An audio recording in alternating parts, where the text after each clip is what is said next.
Anyone live with a channel surfer?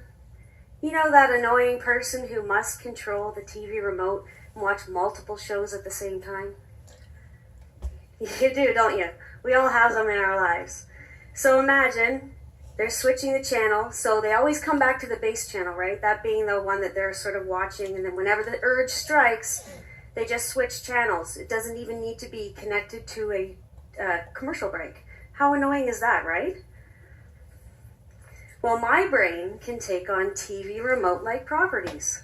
No, I'm not saying that I have the power to control the annoying power clicker and win the war on channel surfing, but my brain does provide me with moments of channel surfing, if you will, when I'm expected to be sitting quietly. So if I were sitting in your seat right now, attempting to watch this TED Talk, the talk would be my base channel. Excessive daytime sleepiness would take hold, and I would nod off to sleep. REM intrusions would invade, and I would begin dreaming, or channel surfing, if you will. I would wake up, and the cycle would repeat itself over and over and over again as I attempt to watch this talk. Now get a load of this. If I were attempting to take notes from the talk, dream content would get recorded in my notes. How cool is that? Right? Well, it's not so cool when it's university lecture notes that I'm trying to record. I had to turn next to the person sitting beside me and say, "May I borrow your notes?" And they'd give me a perplexed look and say, "But you're here." I'd sheepishly shrug and say, "Kind of." I used to stress out about it back then, feel like a complete failure, but I've come to the resolve that chances are I've likely missed absolutely nothing if the talk was that boring that it caused me to fall asleep. So within that single channel surfing analogy, I've provided you with about 4 of 8 or so symptoms of a little challenge that I've been gifted called narcolepsy. I spoke of excessive daytime sleepiness, little micronaps, REM intrusions, automatic behavior. Other symptoms that are included are hypnagogic hallucinations, sleep paralysis, multiple nighttime awakenings, and cataplexy. Yes, narcolepsy is a strange, mysterious...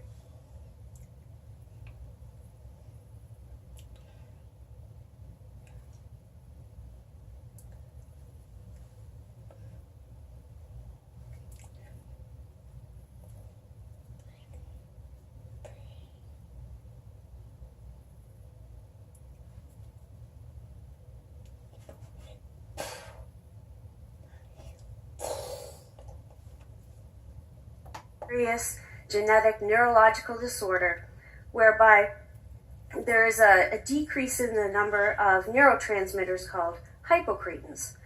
Those neurotransmitters are responsible for the sleep-wake schedule, or the sleep-wake cycle, as well as other bodily functions such as blood pressure or metabolic rate. As we can see by my not-so-svelte physique, a high metabolic rate is not the problem here. Not to mention the fact that I can consume an entire bag of chips while asleep. Yeah, wake up, empty bag of chips, crumbs everywhere, food still in my mouth. Speaking of food, narcoleptics have an insatiable craving for all the wrong foods. Again, the physique, despite the fact that I'm an elite athlete. So eating is not the only thing that I can do while I'm asleep. Recall the term automatic behavior that I just mentioned earlier? So imagine, you walk into a room, you forget why you're there, right? It happens to us all. When it happens to me, it's usually while I'm doing some other mundane task, such as the note-taking, the chip eating, or mowing the lawn. Yes, you heard me right. I said mowing the lawn. Picture this. My neighbor gets into his car door. The slamming of the car door causes me to wake, and I'm bent over a push mower. About to do what? I have no idea. So I shake out of the fog. I ask myself, where am I? What am I doing? And only to look back and see I've cut an entire length of my front yard while asleep. So I have no idea that had I looked back in that moment, so I was very excited that I actually didn't on that day look back at my seemingly inebriated handiwork and start laughing, because had I started to laugh, cataplexy would have rendered me lifeless on the front yard, albeit conscious, next to the mower. Now, wouldn't that have been a sight for the passerby? Now, when I was young and forced to take naps, I do them by accident now, but anyway, my only recollections of getting down to the bottom of the stairs after my nap was flying, wearing a white dress. Now, I knew I couldn't fly, but the most disturbing part of that whole scenario was the wearing of the white dress. I despise dresses, so it was more like a recurring nightmare. So that flying dress scenario is not unlike what you would recognize as daydreaming. But we narcoleptics require much more sophisticated terminology to reflect our sophisticated brains, and we call that hypnagogic hallucinations. We can actually be physically awake while our brain is still in sleep state, which means we can actually respond to the things we hear and we see in our dreams.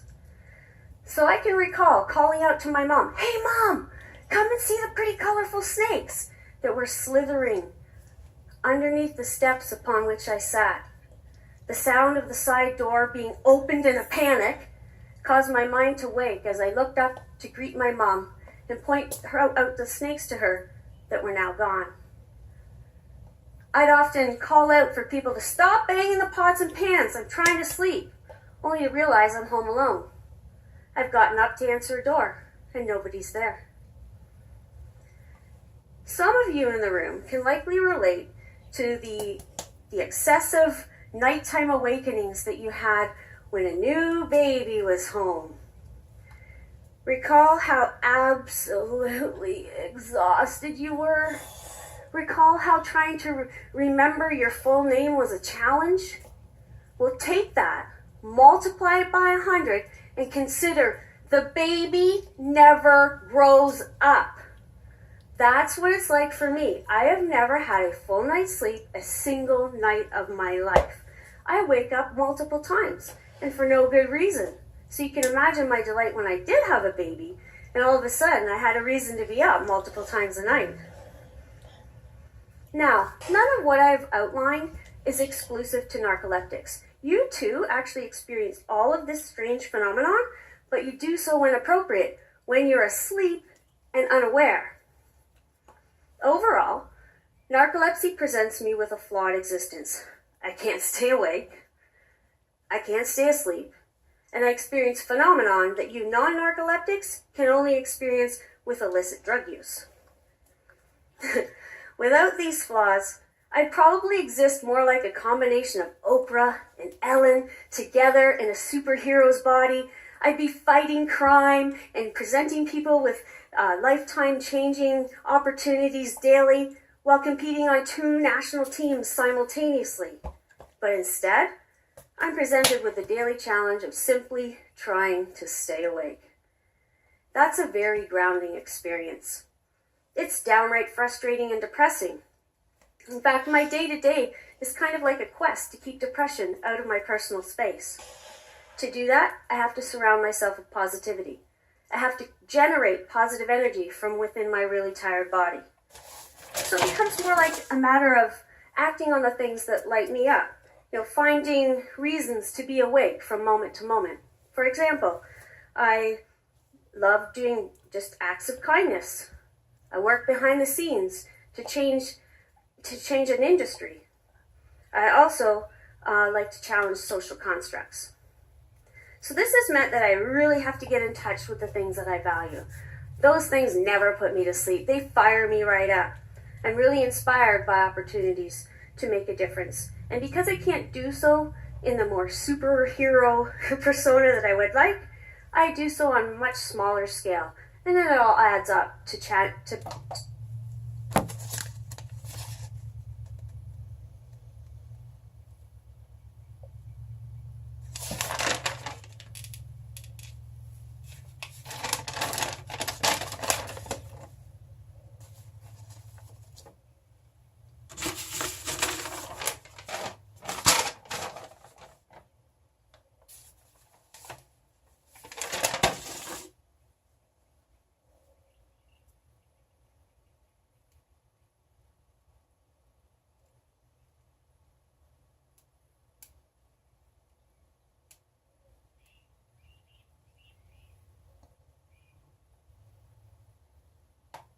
making a difference.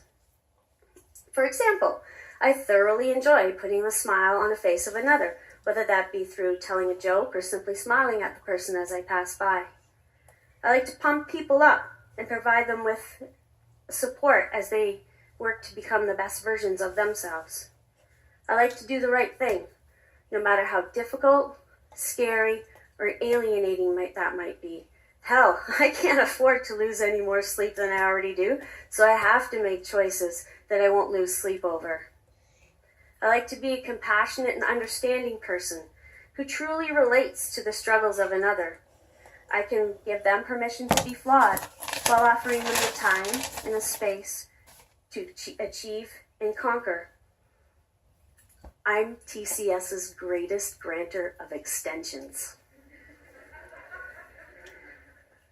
I like to lead by example and never give up.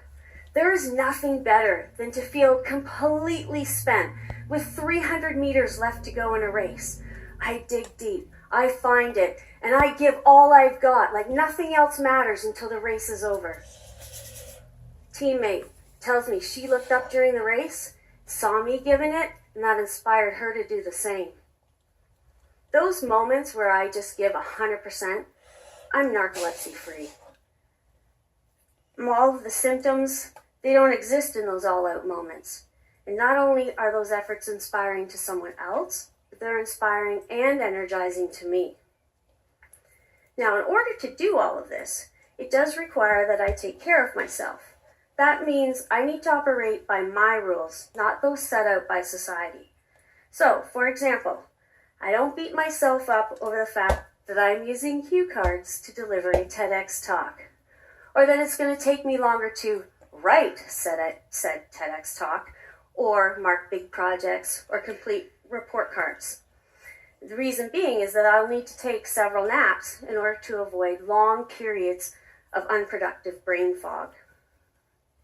I give myself permission to be flawed, and I embrace those flaws. They present me with challenge, and I love a good challenge, because when I conquer it, it gives me a great sense of accomplishment. And then from that, it feeds my spirit so that I can actually do more. So narcolepsy aside, flaws are not crutches. They're the windows to our greater purpose. Being flawless would mean no opportunities for creativity or to be fearless.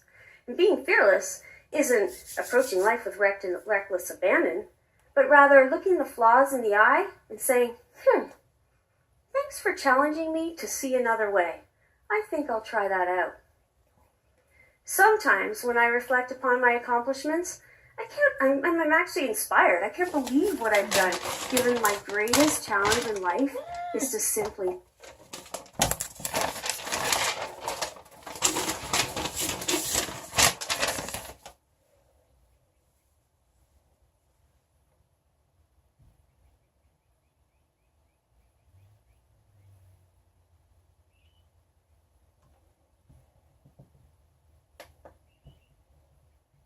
try that out. Sometimes when I reflect upon my accomplishments, I'm actually inspired. I can't believe what I've done, given my greatest challenge in life is to simply stay awake. So if I may, I would like to leave you with a question. And that question is, what would it take for you to inspire yourself? Thank you for staying awake. And for those who did not, I've got your back.